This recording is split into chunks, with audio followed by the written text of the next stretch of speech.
Morans, welcome back. Do you want to teach yourself cybersecurity? Do you want to teach yourself to hack? Do you want to be a hacker?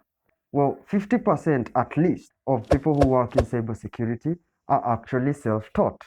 I understand it can be intimidating. The professional certificates are very expensive. There's a lot of information which can be very overwhelming. And it's easy to get stuck or lose your way and lose your motivation as well. Well, this video is for you. I'm going to walk you through a cybersecurity roadmap for how you can go about teaching yourself cybersecurity and hacking and actually get very good. For real, this is going to be beginner to pro roadmap and it's absolutely free. Buckle up. Let's do this.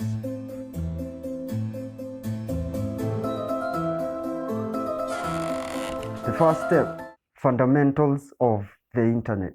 You need to understand what happens from the moment you turn on your computer when you land on a YouTube page. You need to be able to explain everything that has happened in the background for that 1 minute or two that it took to do that. This is going to be crucial because a lot of times when you are doing cybersecurity or you are a hacker, you're going to be hacking online services, online devices that you can access remotely. Fundamentals of the internet will help you understand how the internet works. Everything from Internet of Things, website, applications. For example, you want to hack the CCTV system of a place remotely. You need to understand how that CCTV system is connected to the internet, how everything is connected to the internet. You're going to focus on learning things like browsers, IoTs, websites, APIs, cloud, Web 2 and Web 3 infrastructure, and whatever the hell that means, and blockchain technology. And this is easy. This can take you a week or to a month. It's not hard. There are free resources. Try Hack Me on Hack the Box that first introduce you to fundamentals of the internet and how everything works on the internet. Some of you I know at least are students in university. IT, it could be BBIT, it could be computer science, informatics, whatever it is you're doing, that unit which teaches you the fundamentals of the internet.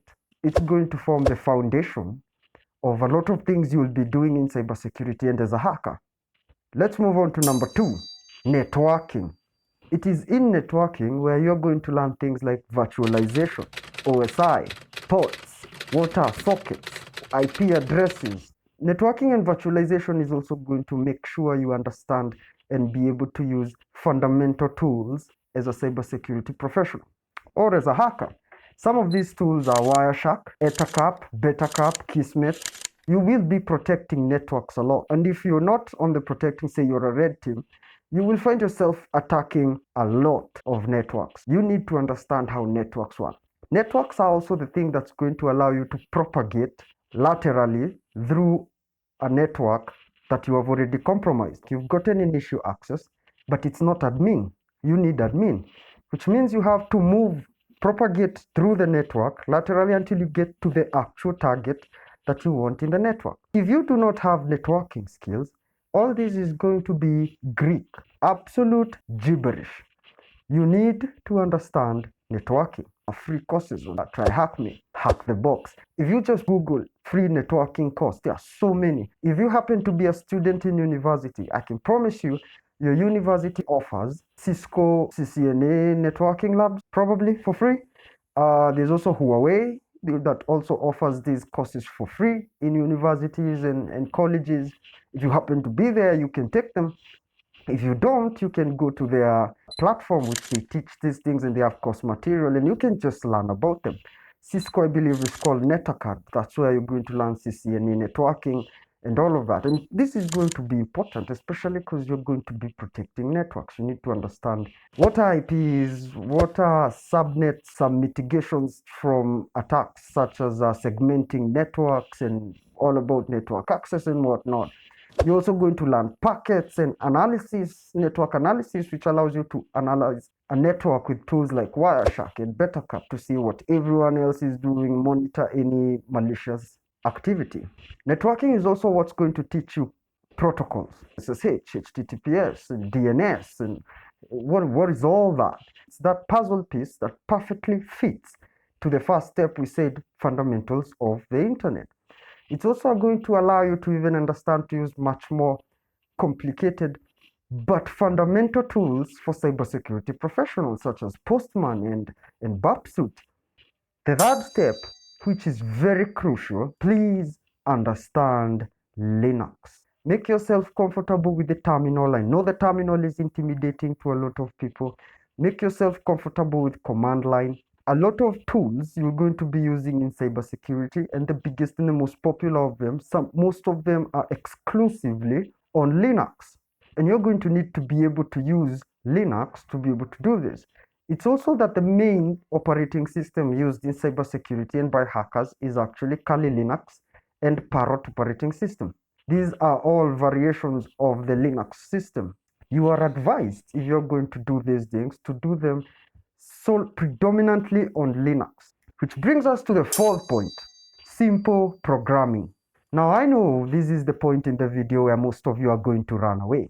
Before you run away, hear me out. You don't have to do this. You don't have to learn programming. I can tell you of major hacking groups, very successful ones, that are using off-the-shelf tools. Literally what you'll hear the term script kiddies. You don't need to learn programming. However, I will tell you the benefits of understanding how to code. And I'm not asking you to be some Mark Zuckerberg, Elon Musk type level of coder. Be able to write a hello world, be able to use operands, OOP and functions and polymorphism, also regular expressions. You don't have to. If you find that, just forget it. Just learn, but be able to learn code, read code, and this is going to come very, very crucial later on. Another problem with not understanding code is you're going to be over-reliant on automated tools. Yes, they are very trustworthy tools. However, you cannot place 100% faith on an automated tool. It will miss something or it will false flag something else. You need to know the meat, the marrow, the bones of how software works. This is also going to help you write your own scripts. For example, you'll find yourself using a tool like Nuclei when you're doing recon on a web application or on a website. Nuclei has a lot of default scripts. However, they're not very effective. You need better templates, and it's easier if you just made them yourself because you understand exactly what they do. This also goes to Nmap, which you'll be using to probe networks for vulnerabilities before you attack them. Nmap has something called NSE scripts. You might need a specific NSE script that doesn't come default with Nmap. Well, you can write it yourself. Web crawling. You need to understand code to be able to pull information out of a website that you're visiting. Let us be honest. If you can code, you look cool, you have more self-esteem, you are happier, you look healthier, you get a glow. So what languages should you focus on learning? Like I said, you're just learning basic coding skills. I'm not asking you to be a pro and create Facebook or the system that's going to land SpaceX on Mars. I just need you to understand code, be able to see what something does, the fundamentals of coding, be able to read code, understand what it does. Well, 90% of cybersecurity is conducted through Python. Rust is becoming the trend, especially if you want to get into malware development. Rust has some very good speed and memory advantages over other languages. But a lot of times you'll be using Python and Golang. This is because you'll be doing scripting. A lot of the code you'll be very quickly putting up is Python and Golang. Golang is actually by Google, and it's actually really, really making inroads into cybersecurity. There are malwares that are even built with Golang. To finish up on that code point, you will find yourself finding a lot of scripts and having to modify them.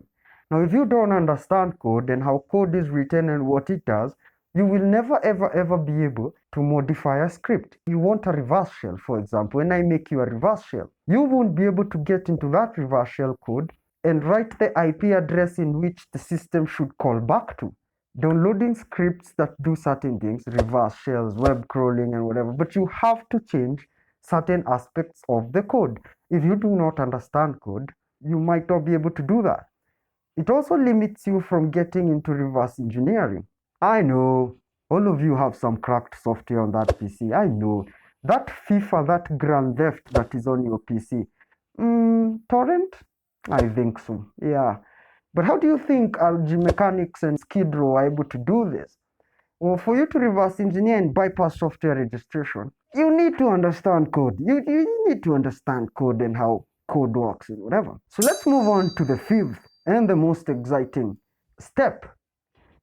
Now we begin basic hacking. You want how to find a target, recon, exploitation, post-exploitation. Methodology starts coming together because now you understand the fundamentals of the internet, networking and virtual machines, Linux, which means probably you have a Kali Linux virtual machine somewhere. Now you've already set up. Basics of hacking involves learning the automated tools, which means you'll be playing with tools like Nmap a lot, Metasploit a lot, Wireshark for packet analysis and network analysis, the automated tasks that's done in cybersecurity.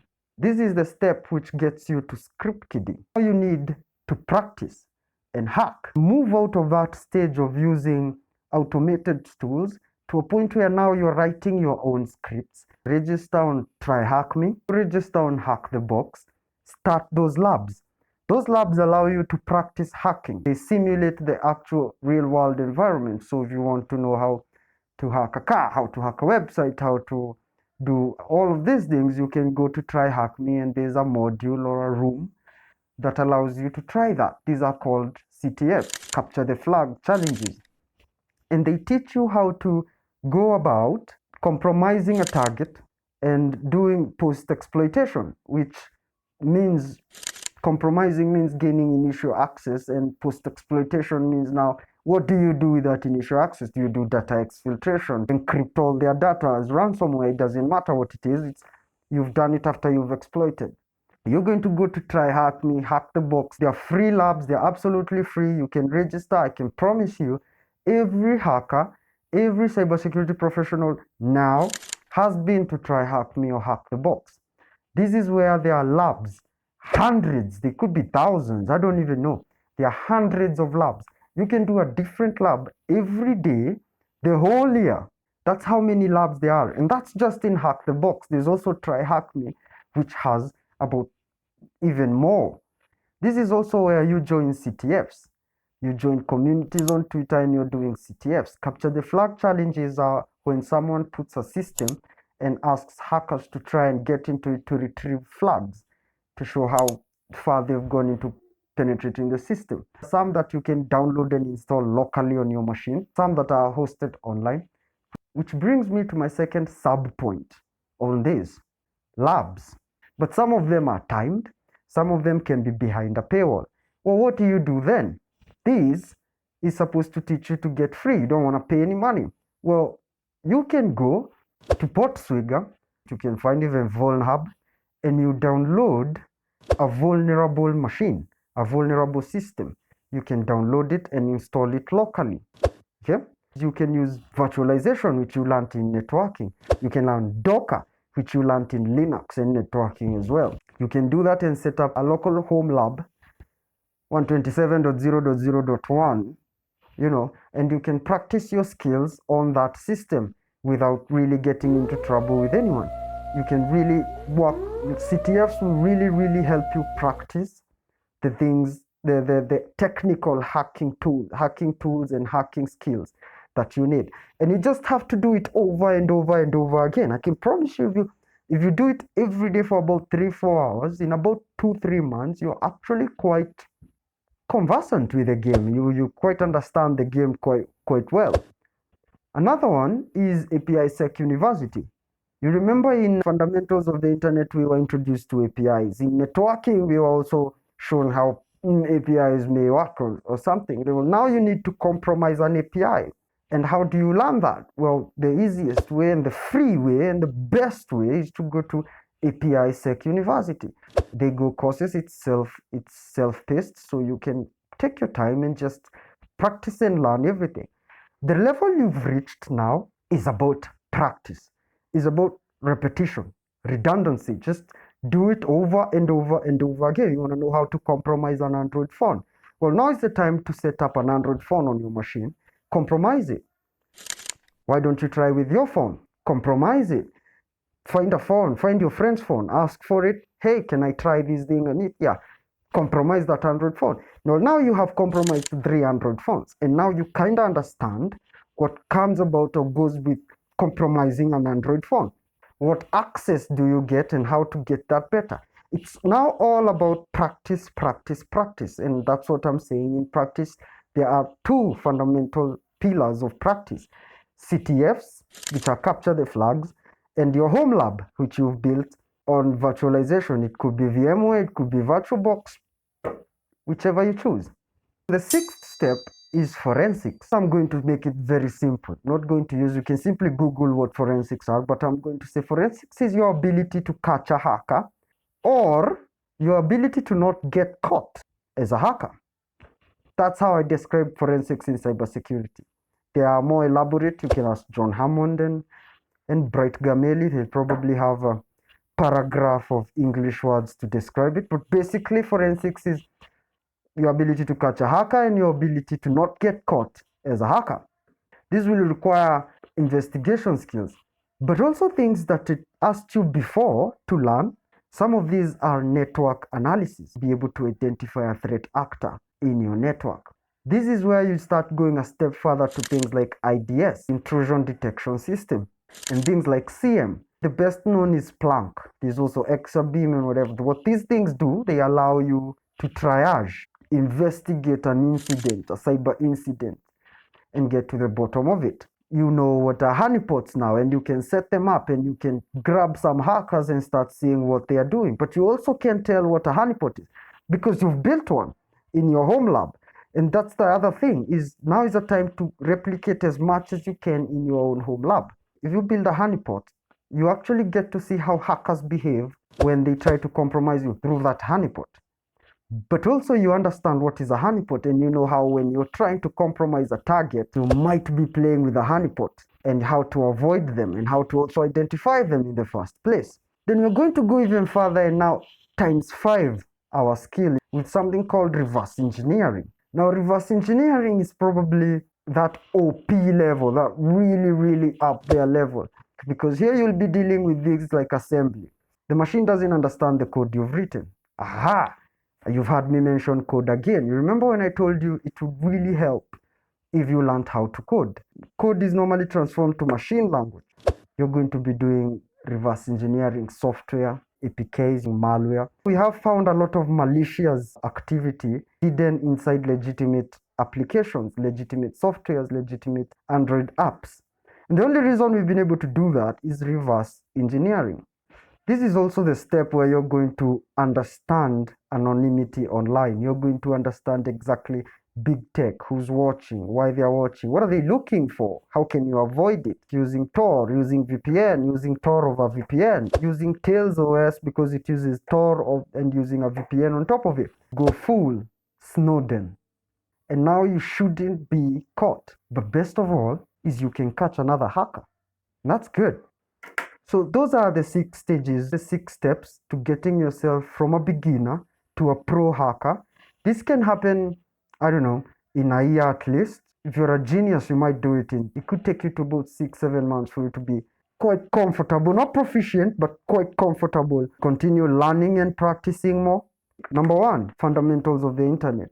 Then networking and virtualization. Then Linux. Then simple programming, simple scripting. You want to be able to write hello world 4+4 or 4 divided by 4, calculate the change of a cashier calculator app or something, Now we get into basic hacking, recon, things like Nmap, Metasploit. This is the part where you learn and get conversant with tools. Do you see how everything is chaining together? After you've practiced basic hacking, you've compromised your smart TV, your phone, your laptop, all your home labs, you understand you can do it now blindfolded. Then you get into forensics. It's where you learn how to catch a hacker, but also learn never to be caught as a hacker. This is where you learn reverse engineering, incident response, and all of that.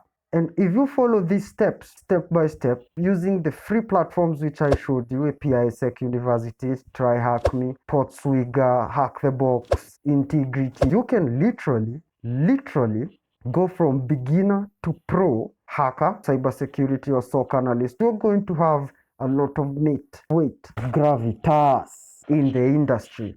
If you liked this video, anything about this video, please like and subscribe, because the first step of learning how to hack is helping me hack the YouTube algorithm. We are a new channel. We really want to grow. You will be seeing improved videos over time. Leave in the comment anything you liked, everything you didn't like. Leave in the comment. I do check your comments. I do respond to them. I am going to get better and better. You will actually see my videos get better and better. And I know you want to see that because you are very, very awesome. So why don't you subscribe, share, get a lot of your mates to subscribe, and let's grow together. I kid you not. I'm going to be teaching you reverse engineering. I'm going to be showing you what actual hacking looks like. Privacy tactics, how to go dark or invisible online, how to vanish completely. Any video you may want related to cybersecurity, leave in the comments. I'm gonna see it and I'm gonna genuinely make it. Subscribe. I love you all. See you next time.